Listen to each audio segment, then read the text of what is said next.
বাবা, আপনি একদম চিন্তা করবেন না, আমি নিধির খুব ভালোভাবে খেয়াল রাখবো। শোনো বন্ধু, আমার ছেলে যা বলছে তা কিন্তু বেদ বাক্য। এতদিন যেমন আমার উপর ভরসা রেখেছ, তেমনি আমার ছেলের উপর রাখলে তুমি ঠকবে না। দেখো না, আজ আমার বাড়ির মন্দিরে সব দেবতাদের পুনর্স্থাপন করা হচ্ছে। তা এই উপলক্ষে একটু ভজন টজন হয়ে যাক, হ্যাঁ? কি বলো কুন্তী দেবী? দাদা, বৌদিকে বিরক্ত করছো কেন? ওনার তো বয়স হয়ে গেছে। অঞ্জু দেবী আছে তো, সারাদিন ভজন কীর্তন করতে থাকে। আজ শোনাই যাক ওর থেকে। হ্যাঁ, অঞ্জু দেবী, শোনাও কিছু ভজন কীর্তন। শান্তি, খুব মনে পড়ছে তোমাকে।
ইন্দ্র, কেন করলে আমার সঙ্গে এরকম?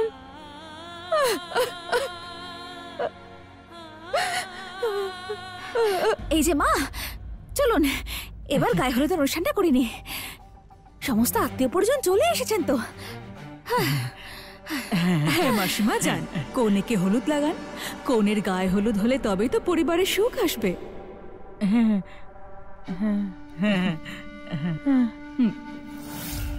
আরে চলো চলো তোমরা দুজন, এবারে তোমাদের গায়ে হলুদ হবে। হ্যাঁ চলো। মানুষ ঈশ্বরকে কত সরল মনে করে, যে ইচ্ছে হলে গৃহ থেকে বের করে দেয়, আবার ইচ্ছে হলে স্থাপনও করে দেয়। মূর্খ মানুষ। মহাদেব আর দেবী পার্বতীর দৃষ্টি এই গৃহে আর কোনোদিন পড়বে না, যত ইচ্ছে ভজন কীর্তন করো না কেন। নারায়ণ নারায়ণ। এ কি মাতা, দেবী পৌলমীতি ইন্দ্রর বাড়িতে পৌঁছে গেছেন।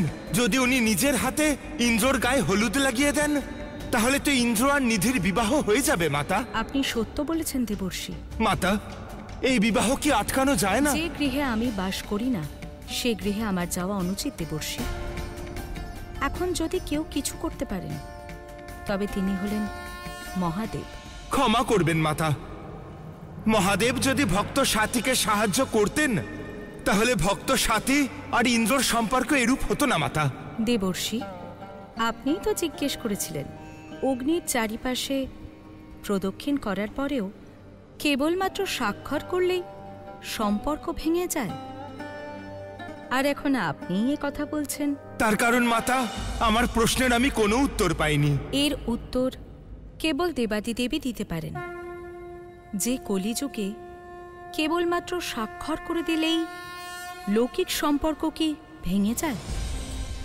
সত্য এটাই যে মর্তলোকে যা কিছু ঘটছে তা কেবল মহাদেবী আটকাতে পারেন, কারণ মহাদেবী মৃত্যুলোকের অধীশ্বর। ওম নমঃ শিবায়। ওম নমঃ শিবায়। ওম নমঃ শিবায়।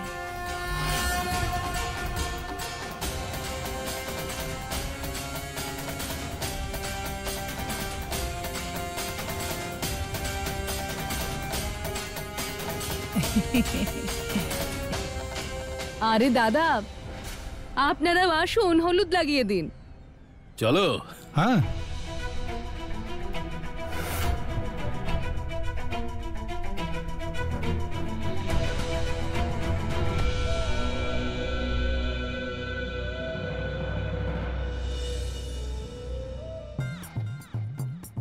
আমার এমনটা কেন মনে হচ্ছে যে এর আগেও আমি আপনাকে কোথাও দেখেছি।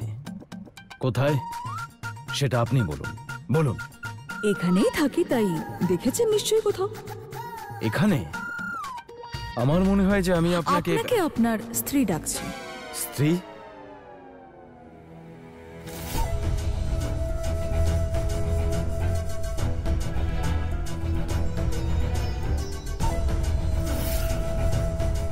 স্ত্রী? বা তুমি কোত্থেকে চলে এলে? আচ্ছা, এই লাভলি, একটা কথা বলো তো।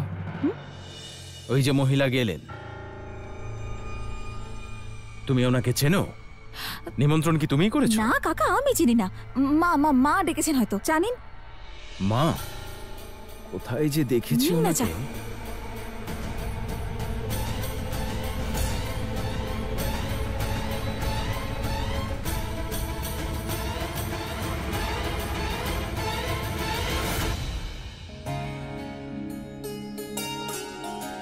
কি ভালো লাগছে দুজনকে। হে মহাদেব, আমার ছেলের যেন কারো নজর না লাগে। তোমার পুত্রকে মহাদেব কি রক্ষা করবেন? উনি তো অনেক আগেই ওকে ত্যাগ করেছেন।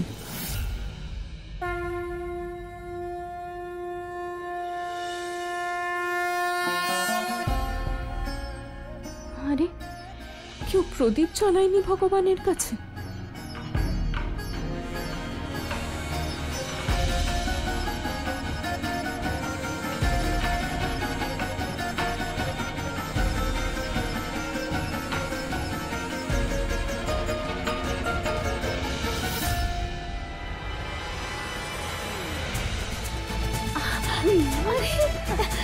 এবার শুধু আমি একবারই প্রলেপ লাগিয়ে দিই, তারপরে ইন্দ্র আর নিধির বিবাহ কেউ আটকাতে পারবে না।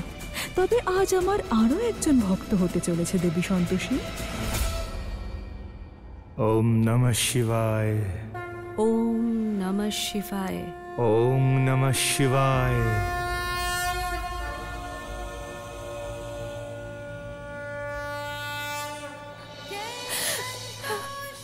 হে মা সন্তোষী, আমার ইন্দ্রকে অন্য কারোর হতে দেবেন না।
এ আবার কেমন হলুদ? আমার হাতে উঠছে না।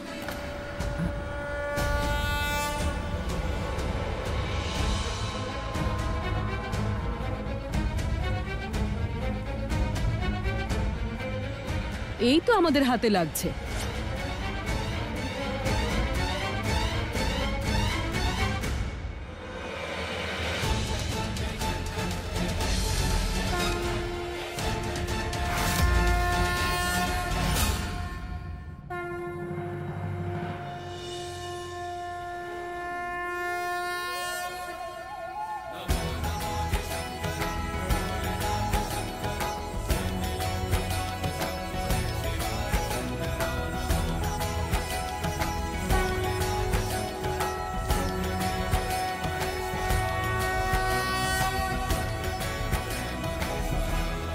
এত সহজে আপনি প্রসন্ন হলেন মহাদেব? যদি আপনি মহাদেব হন তাহলে আমিও হলাম দেবী পৌলমী। জলের পাত্র এখানেই রয়েছে, অর্থাৎ গঙ্গা জলও অবশ্যই এখানে কোথাও আছে। একবার আমি আমার হাত গঙ্গা জলে শুদ্ধ করে নিই, তাহলেই হলুদ আমার হাতে নিশ্চয়ই লাগবে। তারপরে দেবী সন্তোষীর ভক্ত সাথী আমার হাত থেকে বাঁচবে না।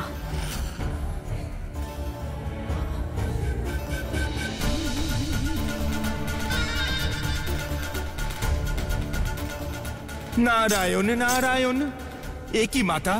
দেবী পৌলমী তো অনর্থ করতে যাচ্ছেন। এইভাবে মহাদেবের মহিমার বিরুদ্ধে যাওয়া তো ঘোর অনর্থ মাতা।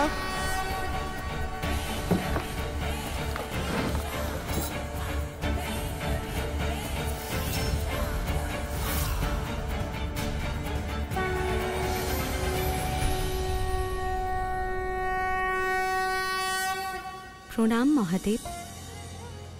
প্রণাম দেবী পার্বতী। মহাদেব, আপনাকে অনেক অনেক ধন্যবাদ। আপনি ধন্য মহাদেব, আপনার ভক্তকে সাহায্য করলেন। মহাদেব, আমি জানতে এসেছি যে আপনি কি ইন্দ্রকে একটা সুযোগ দেবেন যাতে সে পুনরায় ভক্তির পথে ফিরে যেতে পারে।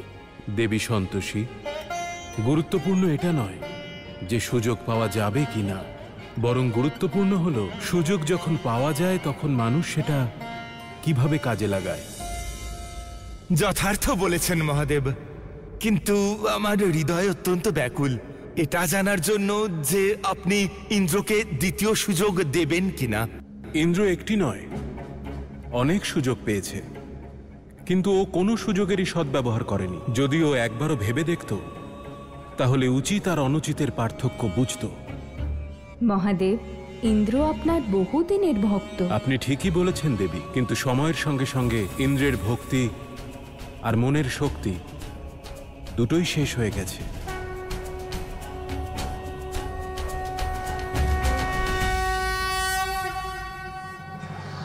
এই যে ম্যাডাম, কোথা থেকে এসেছেন আপনি? আর আমাদের বাড়ির পুজোর জায়গায় কি করছেন? আমি গঙ্গা জল নিতে এসেছিলাম। ভাবলাম হলুদের বাটিতে গঙ্গা জল মিশিয়ে দিলে হলুদ একদম শুদ্ধ হয়ে যাবে। শুদ্ধতা অশুদ্ধতা নিয়ে বড় বড় কথা বলছো দেখছি। আগে আমাকে এটা বলো যে তুমি কে? আমার কার্যে বাধা দিচ্ছ তুমি পুত্রী। আমি যা করতে চলেছি তোমার মাধ্যমেই সেটা করা যাক। আমি কাছেই থাকি, আপনি গঙ্গা জলটা মিশিয়ে দিন।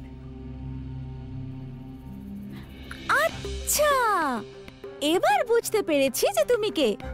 তুমি সেই না যে শহর থেকে এসেছো? হ্যাঁ। দেখলে তো, আমি তোমাকে দেখা মাত্রই চিনে গেছি। শাড়িটাও বেশ সুন্দর পরেছো। আচ্ছা, তোমাকে না একটা কথা বলি আমি। দেখো, আমাদের শাশুড়ি মায়েরা না নিজেদের ভীষণ স্মার্ট মনে করেন, বুঝলে? ভাবেন যে ওনাদের থেকে বুদ্ধিমতী কেউ হয় না, কিন্তু বোঝেন না যে বৌমারা 2 মিনিটের মধ্যে ওনাদের বোকা বানিয়ে দিতে পারে। এবার আজকের কথাই ধরো, আমার শাশুড়ি বললেন যে এই বোতলটার মধ্যে যাও তো বৌমা, একটু গঙ্গা জল ভরে আনো। আমি কি করলাম জানো? কলের জল ভরে দিয়েছি। এতে গঙ্গা জল নেই? না, এই বাড়িতে গঙ্গা জল বলে কোথাও কিছু নেই। এমনি জল, শুধু কলের জল, ব্যাস। এই কথাটা ভালো করে তোমার মাথায় ঢুকিয়ে নাও। এই নাও তোমার বোতল ধরো, আমি চললাম।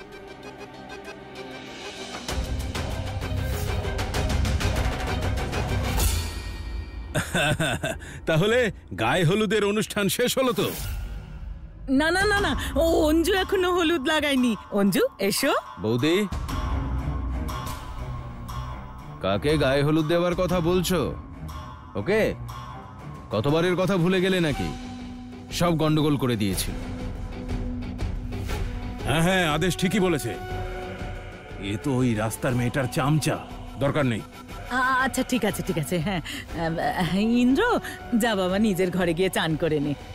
আমার নিধিমা, তুমি না রিঙ্কির ঘরে গিয়ে ভালো করে চান করে নাও। হ্যাঁ চলো, আমি তোমাকে আমার ঘরে নিয়ে যাচ্ছি। চলো। এই সুযোগটা অপচয় হলো ঠিকই, কিন্তু আর কোনো সুযোগ কোনো মূল্যেই অপচয় করা যাবে না।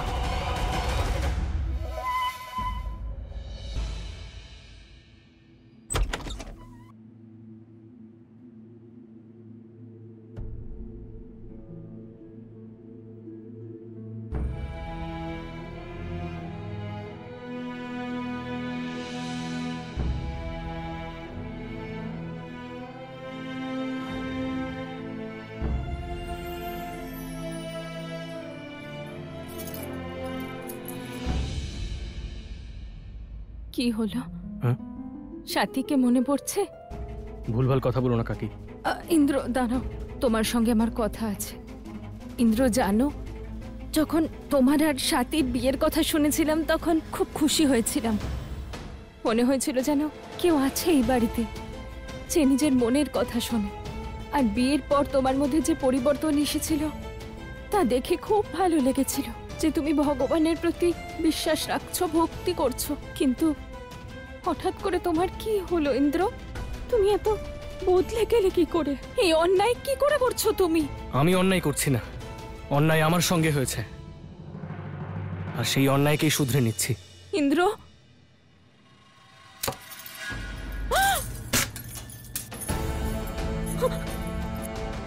আর সাথীর প্রতি তোমার যদি এতই দয়া থাকে তাহলে যাও ওর সঙ্গে গিয়ে থাকো।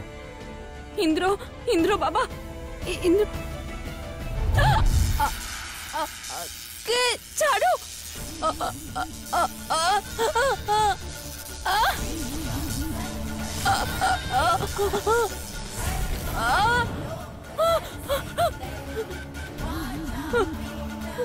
কে কে এখানে?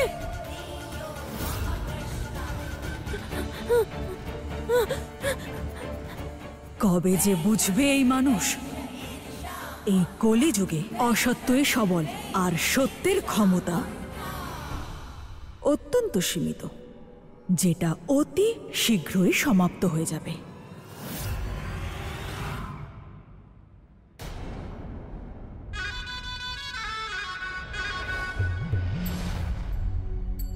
যারা আমার পথে বাধা সৃষ্টি করবে, সাতির মতোই আমি তাদের বিনাশ করব।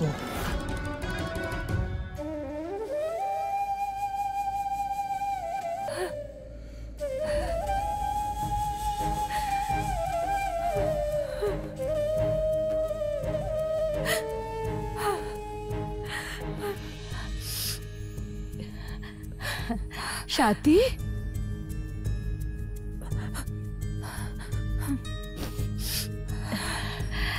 কি রে মা, আর কতক্ষণ এভাবে কাঁদবি? চল কিছু খেয়ে নি।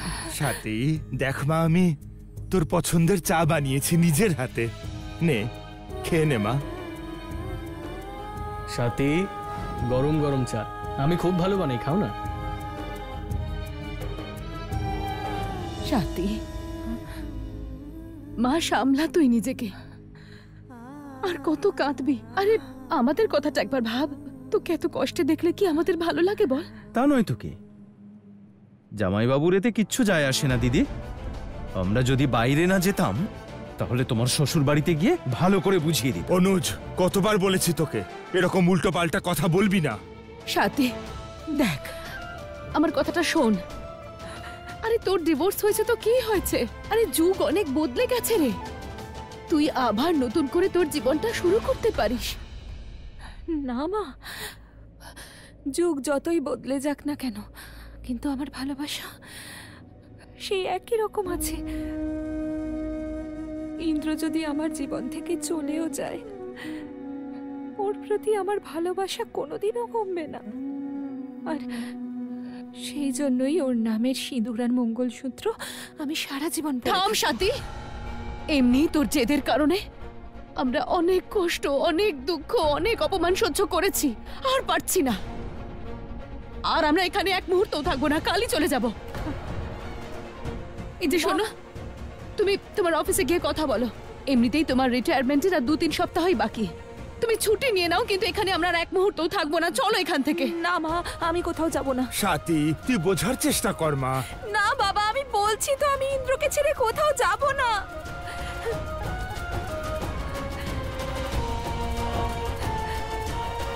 দিদি, অনুজ, যেতে দে ওকে। ও মা সন্তোষীর মন্দিরে গেছে নিশ্চয়ই। মা সন্তোষী পারেন ওর সাহায্য করতে। এ মা, আমার মেয়েটাকে রক্ষা করো, ওকে সাহস জুগিও।